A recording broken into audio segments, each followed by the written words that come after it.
the shoulder is our first ball and socket joint. Because it's a ball and socket joint, it does lend itself to a lot of range of motion. In fact, the shoulder, you could say, probably has the most range of motion in any joint that we have. It just has a huge degree of freedom. Because of that, we want to make sure we explore it, because nature is very simple: use it or lose it. The shoulder itself, it has two circles going on. It has the circle that's going on with the hand, but it also has the axial rotation that's going on in the joint capsule itself. So we want to make sure that we're emphasizing both when we get into our shoulder car.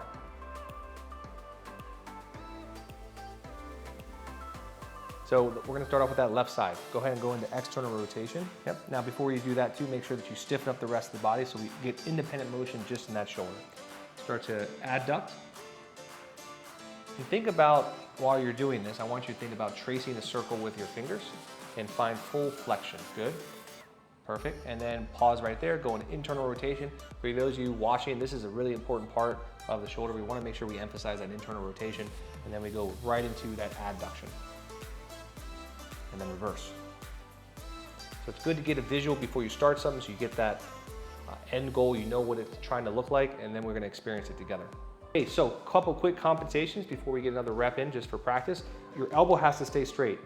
If it starts to bend, that's not what we want to see, right? We want that elbow to stay straight, and we want it to go all the way around. So for those of you that may not have full elbow extension, if that's how much you can extend your elbow, great. Just don't let it bend any further. Once you start to flex, perhaps the ribs start to flare and you start compensating with your spine, trying to get more range on your flexion to make sure ribs are down, spine is stable, only working with the shoulder. A lot of times people will feel pinches here.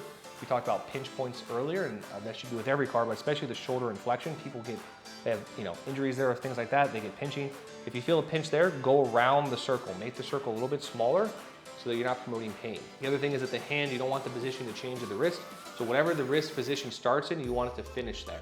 And also when we're extending the shoulder, we think we got more range, but we're flexing the spine. And the scapula is going to move a little bit. You just don't want excessive ranges of motion with the scapula. It will move a little bit. So we kind of keep all those in mind. Let's get another practice rep together. This time we'll go on the right, okay? So what helps with those compensations is actually generating a little bit more tension before we start. So go ahead and start with a big inhale. Exhale, root yourself through the ground. Externally rotate. Go ahead and start that process. Try to trace that big circle there, find adduction, park into flexion, start your internal rotation, reach behind. Think about it like it's a magic trick. You're gonna hide your hand behind your back, keeping your elbows straight, keeping your spine from moving, and then park that hand right next to you. Perfect. And then go ahead and reverse. Same thing, reach back.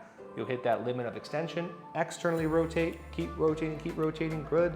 And then keep bringing that arm across. Imagine that there's more tension through the air just to give you a little bit more stability as you move through it. We miss anything? You should be tired, yeah. It may not even be tiring because you're squeezing so hard, but because you're concentrating really hard. So the shoulders for us are a great leverage point to make changes because they have so much range of motion, and they're very essential for pretty much daily life. So from that shoulder, we're gonna go right into the elbow. So we'll see you in that elbow video.